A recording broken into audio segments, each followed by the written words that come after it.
Hello everyone, सबसे पहले आप सभी को गुड आफ्टरनून एंड जय हिंद। कैसे आप सब लोग? बढ़िया। तो नेवी एसएसआर फेज 1 आपका, फेज 2 एग्जाम स्टार्ट हो गया। एक दिन आपका हो भी चुका है पेपर, आज दूसरा दिन है। बहुत सारे बच्चे बोल रहे थे सर कुछ इन्फॉर्मेशन तो दीजिए। कैसा? देखो, आपको हमेशा कहता हूँ वीडियो बहुत ज़्यादा मैं नहीं बनाता। उसका रीज़न यही है कि कुछ दिन बाद आप ही परेशान हो जाते हो, इतना वीडियो क्यों करते हो आप, ठीक है? तो इसलिए बहुत लिमिटेड करता हूँ। और वीडियो करने का एक रीज़न होना चाहिए कि आप तक अगर मुझे कोई बात पहुंचानी है तो। अब आप कहोगे क्यों नहीं सर बात पहुंचानी है, आप ही तो बताओगे हमें। देखो सीन क्या है ना, प्रॉब्लम ये है कि आपको सारी बातें बता देते ना, फिर भी आप वापस से वही एक हफ्ते बाद, एक महीने बाद सुनना चाहते हो या प्रूफ लेना चाहते हो, जो भी आप इसको बोल दीजिएगा। एग्जाम फेज 2 स्टार्ट होने से पहले मैं आपको क्या बोलता था? मैं आपको यही चीज बोल रहा था कि भाई साहब सब कुछ छोड़ो, आप फेज 2 के रनिंग और फिजिकल पे फोकस करो। आप में से कुछ बच्चे ये बात सुने और आराम से करने लगे। फिजिकल और रनिंग पे पूरा 100% अपना दिन भर की एफिशिएंसी दे रहे हैं। थोड़ा बहुत टाइम मिला तो रिवीजन कर ले रहा, अपना नोट्स और पढ़ ले रहा। मैं यही बोला था कि जो आप पढ़ के गए थे ना पिछला फेज 1, वही सेम पढ़ के जाओ, वही रिवाइज करके जाओ, कम टाइम में रिवीजन हो जाता है। लेकिन आप ही लोगों में से कुछ बच्चों को ये रहता है sir mock test, marathon, sir ये रिवीजन वो रिवीजन ऐसे करवा दो, इतना स्कोर हो जाएगा, इतना कट ऑफ। कितनी बार चिल्ला चिल्ला के मैं चीज बोलूं कि भाई साहब फेज 2 है ना, वो रनिंग में 50% लोगों को निकालते हैं। फिजिकल में जो बचे रहेंगे उनके 50%, फिजिकल फिटनेस टेस्ट पीएफटी में। उसके बाद जो बचे रहते हैं थोड़े बहुत वो रिटेन देते हैं, और जो रिटेन देते हैं उनका हो जाता है, कट ऑफ उतना बन ही जाता है, निगेटिव मार्किंग होती नहीं है, पेपर इजी आता है, वो आप कर लोगे खुद से। लेकिन फिर भी आप लोगों को रहता है नहीं यार ऐसे कैसे हो सकता है, रिटेन है तो पढ़ के जाएगा तेरा भाई। पढ़ो, बढ़िया चीज है, बट वो सेल्फ स्टडी रिवीजन जो पढ़े वही करो आप, उसी से फायदा मिलेगा, उसी से रिजल्ट मिलेगा। अब मैं कोशिश करता हूँ कुछ बच्चों से बात कराने का, ओके, ताकि आपको थोड़ा आइडिया लग जाए। कल मैं 2-3 बच्चों से बात किया था, सबका यही था कि फिजिकल में आउट, फिजिकल में आउट, फिजिकल में आउट। ठीक है, क्योंकि मैं जल्दी कॉल कर लिया था मॉर्निंग तक ही, तो जो आउट थे उन्हीं से बेसिकली मेरी बात हो पाई। मैं फिर भी करता हूँ बात, ओके। चलिए कॉल करते बात, और मैं आपको लाइव सुनाता हूँ, ठीक, सुनते रहेंगे सब कहानी, पूरी बात सुनिएगा ध्यान से। मैं भी पहली बार कॉल करो, मैं इनसे बात नहीं की अभी तक। इनका नाम है शुभम। चलिए।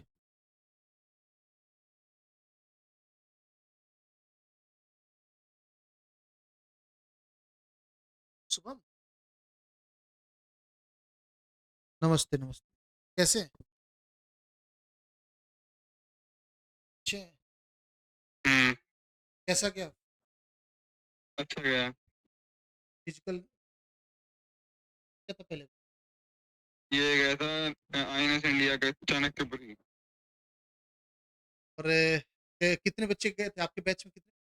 22 बच्चे थोड़े से हमारे बैच में, जिसमें से 14 बच्चे हुए सिलेक्ट, बाकी बाहर हो गए थे इसमें ही। 14 हुए, 12 बाहर।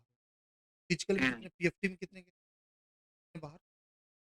पीएफटी में गए थे सब बाहर, 14 बच्चे बचे थे जिनका प्रोसेस वगैरह हुआ था। रेस जैसे रेस में 22 लोग आए थे, तो 14 बच्चे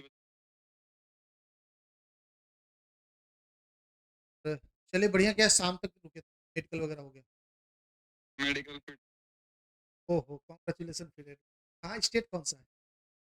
हरियाणा। जाती है। हम्म। Okay brother. प्रमोटेड कर दिया, शांति। बट निगेटिव मार्किंग नहीं होती है ना, तो फिर वो लगाने से ही हो जाता है। Okay brother. ठीक है सर। इनको नहीं पता है कि इनकी मैं बात रिकॉर्ड किया हूँ, और ये रिकॉर्डिंग अभी इनसे मेरी बात नहीं, मैं पहली बार कॉल कर रहा हूँ इन लोगों को, सभी बच्चों को, ठीक है। बहुत सारे बच्चों का नाम है, मैं सबको नहीं कॉल कर पाऊंगा। मैं उन बच्चों को करता हूँ जो बाहर हुए, ठीक, जो आउट हुए, कोशिश करता हूँ उनसे बात कराने की। वो थोड़ा सा देखता हूँ। ये है पवन सिंह, ठीक है, इनको कॉल लगा रहा हूँ। कॉल जा नहीं रही, हाँ चली गई कॉल। पवन भाई से बात करते हैं, देखते हैं।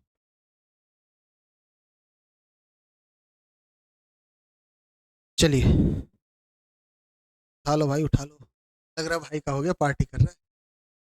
कोई बात नहीं। देखो होना, वो थोड़ी अलग चीज हो जाती है, क्योंकि लिमिटेड सीट होती है, सबका नहीं हो सकता। लेकिन जिसका भी हो रहा है बढ़िया है, और नहीं भी हो रहा है कोई बात नहीं यार, कई बार किस्मत की भी बात होती है।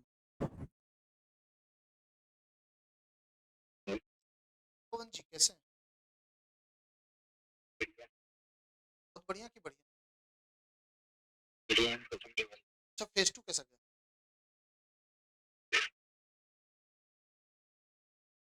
मैं विवेक राय बोल रहा हूँ।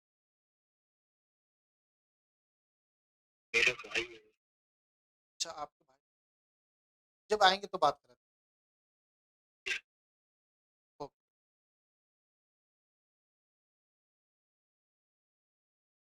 किसी से भी बात नहीं किया इसलिए, वरना आपको ऐसा लगेगा कि यार पहले बात करके सेट कर है ना। मैं भी लाइव इसलिए रैंडम कॉल लगा रहा हूँ। देखो जरूरी है लाइव ओपिनियन जानना। कोई बच्चा अगर गुस्सा भी है नाराज भी है तो वो ओपनली ना चाहिए थोड़ा सा ना। चलो इसको लगा कोई बच्चा जो आउट हुआ है ना थोड़ा सा वो ज्यादा फीलिंग बता पाएगा। फिर कोई बात। अभिषेक जी को कॉल लगा रहा हूँ मैं, देखता हूँ का क्या रिस्पॉन्स रहता है। कॉल जा तो नहीं रही अभी। ओके एक काम करता हूँ मैं लिस्ट ही बना लेता हूँ।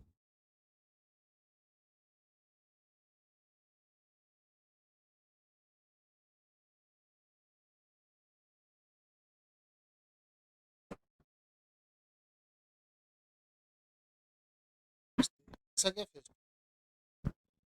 सर मैंने दिया ही नहीं सर, मेरा पहला में ही क्लियर नहीं हुआ इसलिए मैं छोड़ दिया। बट आपने थम्स अप किया था, इसलिए मैं तो कोई बात। एयरफोर्स का एग्जाम देना है कि नहीं देना? कौन सा सर एयरपोर्ट था?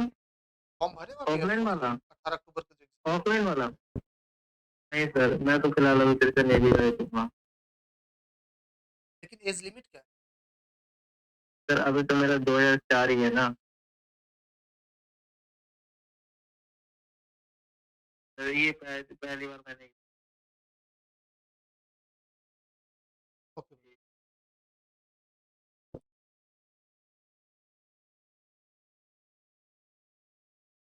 तो और किससे बात करूं?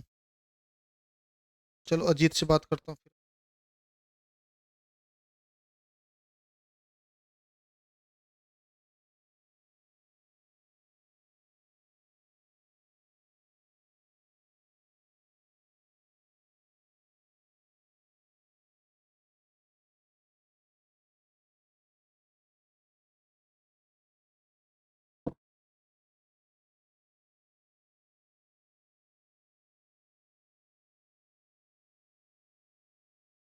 आरपी आरपी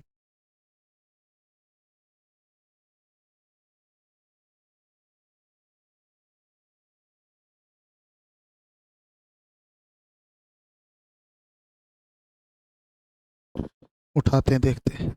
कल मेरी बात हुई थी 2-3 बच्चों से। एक बच्चे से बात हुई थी जिसका विशाखापट्टनम में गया था वाइजैक में, और एक का गया था उड़ीसा में, और एक दिल्ली का। 3 बच्चों से मेरी बात हुई थी 2-3 से। तो यही सबका था कि 50% बच्चों रनिंग में आउट ही हो रहे थे मैक्सिमम। उड़ीसा की थोड़ी पॉजिटिविटी ये थी, वहां पे जो बच्चे थे ना कोई कोई बैच पूरा कंप्लीट ले रहे थे, लेकिन कोई कोई बैच में 50% ज्यादा भी रिजेक्ट कर रहे थे। तो एवरेज आप कह सकते हैं 50% रिजेक्शन था। मैंने किसी से बात नहीं किया तो वीडियो बनाऊंगा ना, तो इसीलिए शायद कोई ये तैयार नहीं होगा। खैर कोई बात नहीं, हम लोग कर लेंगे बाद में। तो फिलहाल मैं आपको बता देता हूँ जिन बच्चों से मेरी बात हुई उसको लेके कि क्या सीन है। देखो पेपर का सबसे पहला चीज, जो 50% बच्चे वो रनिंग में बाहर हो तो रनिंग भी फोकस करिएगा। एक बच्चे के साथ इशू ये हो गया, इसकी बात करो, मैं उड़ीसा वाले के बच्चे, विशाखापट्टनम वाले बच्चे को बताऊं, शायद मैं कंफ्यूज हूँ थोड़ा सा। वहां पे गीला था ग्राउंड, तो वहीं पे वो दौड़ गए, वहीं पे दौड़ा दिया गया उनको। तो प्रॉब्लम ये हो गई कि उसका बेचारे का पैर फिसल गया, वो गिर गया, तो नहीं हो पाया, आउट हो गए वो। खैर तो अब इसमें आप कुछ भी नहीं कर सकते हो ना, तो आप अपनी तरफ से तैयारी करके जाओ। ऐसा केसेस देखने को मिलेंगे, आप परेशान मत होना उसको लेके। अब क्या ही करे कोई आदमी ना, कई बार किस्मत भी होती है यार, इस चीज को हमें एक्सेप्ट करना चाहिए ना। हर चीज ऐसे नहीं होता कि बस हाँ आप करोगे तो होगा ही होगा। तो रनिंग पे फोकस करना, आपको पूरी जी जान लगा देनी, पहली चीज। दूसरी फिजिकल, आपको पहले भी बोला था ये आपका पहला प्रेफरेंस रहना चाहिए, ये दोनों। इसके बाद आपका रिटन। रिटन का लेवल भाई ने बोला मॉडरेट आ रहा है। बिल्कुल ऐसा नहीं होता, लल्लू पंजू भी नहीं आता, करने लायक आता है क्वेश्चन, कर सकते हो, लेकिन मेहनत मांगता है। अब ये जो रिटन है ना, जब हम मॉडरेट बोल रहे हैं तो इसका ये मतलब नहीं कि पहले लेवल से अच्छा हो गया, नहीं। पहला लेवल टफ मानिए एक तरीके से, उसके बाद ये आएगा, ठीक है। तो अगर आप फेज 1 निकाले हो ना, तो मतलब फेज 2 आपके लिए इजी होने वाला है, नॉर्मल होने वाला है। अब नॉर्मल मॉडरेट नॉर्मल बन जाता है इस वजह से क्योंकि यहाँ पे निगेटिव मार्किंग है ही नहीं आपकी। तो आप कई बार क्या होता है ऑनलाइन एग्जाम में जब पेपर दे रहोगे, मतलब ऑनलाइन फेज 1 की बात करूं, तो वहां पे बहुत सारे क्वेश्चन तो आप डाउट में हो जाते हो, 2 ऑप्शन में छोड़ देते हो कि यार निगेटिव मार्किंग ना हो जाए। यहाँ पे वो लगा के जाते हो तो बहुत ज्यादा चांसेस होते हैं जो आप मान के चलते हो वही सही हो जाता है। ओके, तो उस वजह से इसका कट ऑफ हाई भी जाता है और पेपर थोड़ा सा नॉर्मल आता है, तो उसमें बहुत मुश्किल नहीं आती है। आप रिटर्न पे वापस से बताऊंगा, जो आपने पहले से तैयारी करके गए थे, मैं एमआर वाले बच्चों को बता दूं, सजेशन दे दूं आपको, जो आप फेज 1 में पढ़ के गए थे ना, नोट्स रिवीजन किए थे, उन सबको वापस से एक बार दोहरा लो। जो आप प्रैक्टिस किए थे एक बार दोहरा लो, उसके बाद आप कुछ लगाना चाहते हैं लगाओ। आपको डेली एक एक मॉक टेस्ट दिया जाता है एग्जाम पूरा ऑफिशियल ऐप पे, आप उसको डेली लगाओ, आपका स्कोर अपने आप मेंटेन हो जाएगा, टाइम मैनेजमेंट हो जाएगा। तो थोड़ा सा अपने आप को संभालिए, कंट्रोल करिए, आराम से हो जाएगा। रनिंग, पीएफटी, रिटन, यही आपका है फेज 2। मैंने एक बच्चे से बात करा, बाकी दोनों तीनों नहीं उठाए बच्चे, कोई बात नहीं, खैर ओके। तो फिलहाल के लिए समझ में आ गया होगा पूरी बात। जिनसे मेरी बच्चों से बैकएंड बात हुई उनसे भी उनकी बात मैंने आपको बता दिया कि 50% बच्चे फिजिकल रनिंग में आउट हो रहे हैं। इस जो बच्चे का सिलेक्शन अभी बोला इन्होंने, मेडिकल फिट है, बढ़िया पेपर गया, हरियाणा के हैं, तो इन्होंने बताया आपको कि 14 बच्चे हुए थे इन और 12 बच्चे आउट हुए थे, है ना। तो ऑन एवरेज 50% बोल दीजिएगा या 60% बच्चों को ले रहे हैं। फिर पीएफटी में कुछ को निकालते, पीएफटी में जरूरी नहीं 50 को निकाले, अब क्योंकि अब की बार वैकेंसी मर्ज भी कर दी है, तो और मर्ज किए फेज 1 रिजल्ट के बाद, तो कम ही बच्चे को ऑलरेडी लिए थे, उसमें से शायद वो कोशिश करेंगे कि सभी हो जाए क्वालिफाई, कम से कम एटलीस्ट फाइनल फाइट के लिए, फिर उस हिसाब से वो फाइट कराएंगे। ओके, तो थोड़ा सा आपकी बार चेंजेस तो देखने को मिलेंगे पिछली बार के मुकाबले। नंबर ऑफ सिलेक्शन में ज़्यादा बच्चों को सिलेक्ट करेंगे, ये बाद में जो पीएसएल आएगी तो उसमें अलग से सीन रहेगा, इसका अलग सीन है। खैर चलिए, कोई अपडेट आएगा तो आपको जरूर बताऊंगा। ओके, तो आप खुश हो गए शायद, कोई दिक्कत नहीं, परेशान नहीं होना ज़्यादा। ओके, और साथ ही साथ आप लोगों को बता दें कि कोई परेशान नहीं होगा अगर फेज 2 किसी का डिस्टर्ब भी जाता। ओके, परेशान बिल्कुल भी मत होना बेटा, जिंदगी में लड़ाई बहुत है, अभी आप यहाँ तक पहुंचे, धीरे धीरे कदम आगे बढ़ाते रहो, मेहनत करते रहो, हो जाएगा ना, कोई परेशानी की बात नहीं है। अगर आप सभी लोग तैयारी करना चाह रहे हो एनडीए की और नेवी की, तो एनडीए और नेवी हमारा दोनों बैच आपका आ चुका है। नेवी का मिशन चिल्का बैच आ चुका है, जो कि 02/2025 की तैयारी कराएंगे। ठीक है, 02/2025 की, हालांकि ये पहले 01/2025 का था, बट आपको पता है वैकेंसी कैंसिल हो गई, तो अब ये 02/2025 की हम लोग तैयारी कराएंगे। इसकी जो क्लासेस हम 1 तारीख से स्टार्ट कर देंगे, ये क्लासेस आपकी 1 सितंबर से स्टार्ट हो जाएगी, इसमें कोई डिले नहीं है। 699 का ये कोर्स आपका पढ़ने वाला है। एग्जाम पूरा ऑफिशियल ऐप पे हिंदी इंग्लिश दोनों लैंग्वेज में आपको मिलेगा। ठीक है, दोनों लैंग्वेज में पढ़ाया जाएगा, पूरा कंप्लीट सिलेबस आपको इसके अंदर कराया जाएगा। ओके, 699 का खूब टाइम है, जैसे हमारा पिछला 2-3 बैच आया था, जैसे बेस्ट लूँ जटायु बैच और आपका महासागर लास्ट में आया था, मतलब 60 डेज से कम में, तो बच्चे बहुत परेशान थे, जल्दी हमने करवा दिया। ठीक है, बट जटायु वाले बच्चे 1 महीना पहले से थे, तो वो रिलैक्स होकर बिल्कुल चिल किए, मजे किए ना, मतलब मजे का मतलब रिवीजन किए, हर टॉपिक पे खूब टाइम दे पाए। तो आप जितना सही टाइम पे बैच से जुड़ते हो उतना ज़्यादा आप टाइम दे पाते हो टॉपिक्स पे, चैप्टर्स पे, सब्जेक्ट पे, उतना ज़्यादा आपका स्कोर मेंटेन होता है। ओके, तो ये आपका एग्जाम, मान लो कि आपका इसका एग्जाम डेट मैंने वीडियो किया था, आई थिंक देख लीजिएगा, एग्जैक्ट मुझे नहीं याद आ रहा, बट हाँ अपने पास 5-6 महीने आराम से इसको पढ़ने के लिए, कम से कम इससे ज़्यादा ही मिल जाएगा, 5-6 महीने आराम से पढ़ने को है। तो आप लोग आओ आराम से, 2-3 महीने में सिलेबस कर देंगे, 3 महीने में, उसके बाद रिवीजन हमारा चलेगा यूट्यूब पे। ओके, तो मिशन चिल्का बैच से आप सब लोग जुड़ सकते हो। एनडीए का लेना चाहते हो बैच, तो एनडीए का भी हमारा बैच चला है, ये है हमारा एनडीए का बैच, जो कि अपना केसरी बैच के नाम से एग्जामपुर ऑफिशियल ऐप पे ये भी पड़ जाएगा। इसकी जो प्राइस है ये 799 है, और इसकी जो क्लासेस है 7 तारीख से स्टार्ट हो जाएंगी, और 7 तारीख से इसका जो प्राइस है 999 हो जाएगा। ये भी हिंदी इंग्लिश दोनों लैंग्वेज में है आपका एग्जामपुर ऑफिशियल ऐप पे, पूरा कंप्लीट बैच। ओके, मिलते, थैंक यू आप सभी का, जय हिंद जय भारत।